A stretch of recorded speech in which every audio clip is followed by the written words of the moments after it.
कहानी मेरी नहीं है, किसी और की है, लेकिन मैं इसे अपने तरीके से आपको बता रहा हूँ। गोपनीयता के लिए मैंने नाम और स्थान में फेरबदल किया है।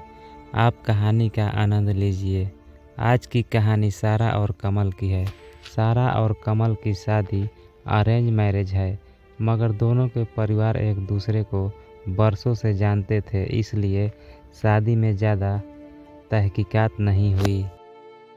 कमल ने इंजीनियरिंग के बाद एमबीए किया था और नोएडा की कंपनी में कंसल्टेंट था। उसके पास अच्छी सैलरी और कंपनी की ओर से फ्लैट और गाड़ी भी थी।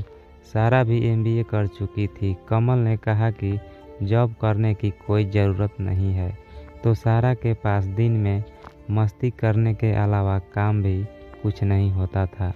सारा बहुत स्मार्ट और सेक्सी थी। उसने अपनी आदतों में कमल को ऐसा लपेटा कि कमल को रात में बिना सेक्स के नींद नहीं आती थी। यूं कहिए कि सारा बिना सेक्स किए उसे सोने नहीं देती। पोर्न मूवीज और सेक्स टॉयज सब कुछ था उसके कलेक्शन में। पैसे और खर्चे की कोई दिक्कत नहीं थी।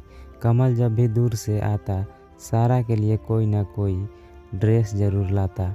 सारा होटलों और पार्टियों में खूब उड़ाती थी। कमल कुछ न कहता। सारा को हर रात में सेक्स में नयापन चाहिए था। वो कमल को अपनी मर्जी से नचाती थी, जैसे चाहती उसके बदन को इस्तेमाल करती थी। कभी बांध कर तो कभी तड़पा कर। उसको सेक्स का पूरा मज़ा लेना होता था। कमल सोचता कि हर घर में ऐसा ही होता होगा, तो वह ऐसा ही करता जैसा सारा कहती। सारा हर पार्टी की शान होती तो कमल को अच्छा लगता। वो अपने को खुशनसीब ही मानता कि सारा जैसी चुलबुली लड़की से उसकी शादी हुई है। सेक्स के दौरान सारा खूब अंड संड बोलती। उसे सेक्स के दौरान देसी शराब जो पोर्न मूवी में देखती थी, उसको बोलना अच्छा लगता था। सारा के कपड़े दिन ब दिन छोटे होते जा रहे थे और उसकी फरमाइशें बढ़ी। शादी के 1 साल तक तो सब कुछ बहुत अच्छा रहा, मगर धीरे धीरे सब कुछ भोग लेने के बाद उसकी शादीशुदा जिंदगी का नयापन कम होने लगा था। अब सारा का मन नहीं लगता था, तो उसने भी एक जॉब ज्वाइन कर लिया। उसे सुबह से दोपहर 3 बजे तक जॉब पर रहना होता था। वो 3:30 तक घर आ जाती थी। घर वापस लौटने के बाद 1-1.5 घंटा दबा कर सोती थी। फिर वो फ़ोन से चिपक जाती थी। 7 बजे वो किचन में जाती और 1 घंटे में डिनर बनाकर फिर वो नीचे घूमने चली जाती। कमल रात के 9 बजे तक आता था, तो सारा फिर उसे साथ ही ऊपर आती थी। कमल को इस जॉब में ड्रिंक करने की आदत पड़ गई थी, तो वो एक ड्रिंक लेता था। सारा भी अब कभी उसके साथ ड्रिंक या कभी जूस ले लेती। रात 11 बजे तक डिनर करके कमल सो जाता। अब उसकी सेक्स लाइफ बहुत नीरस हो गई थी। सारा, जिसे सेक्स की बहुत तलब थी, उसे बहुत ख़राब लगता। उन दोनों का आए दिन इस बात पर झगड़ा होने लगा। कमल अब महीने में 1-2 बार ही सेक्स करता।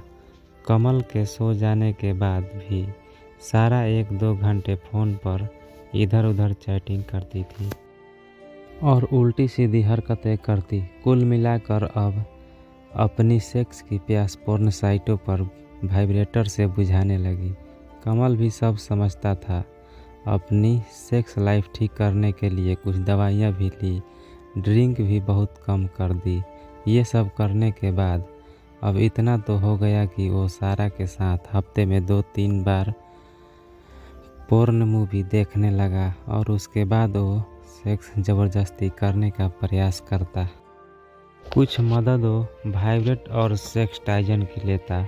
नतीजा इतना तो होता कि सेक्स के पहले सारा की चूकी प्यास तो बुझ जाती और बाकी कमल बुझा देता।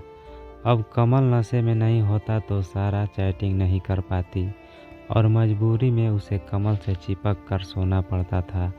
सारा कमल पर ज़्यादा हावी नहीं हो सकती थी, क्योंकि उसके सारे शौक तो कमल के पैसों से ही पूरा होते थे।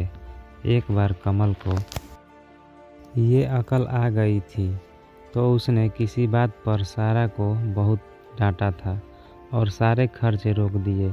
ये होने के बाद अब सारा उस दिन समझ गई थी कि ज़िंदगी में ऐश करनी है तो कमल को बेवकूफ़ बनाकर ही की जा सकती है, लड़कर नहीं। अब अपनी ओर से ये दिखाती है कि कमल की जुदाई से वो संतुष्ट हो जाती है।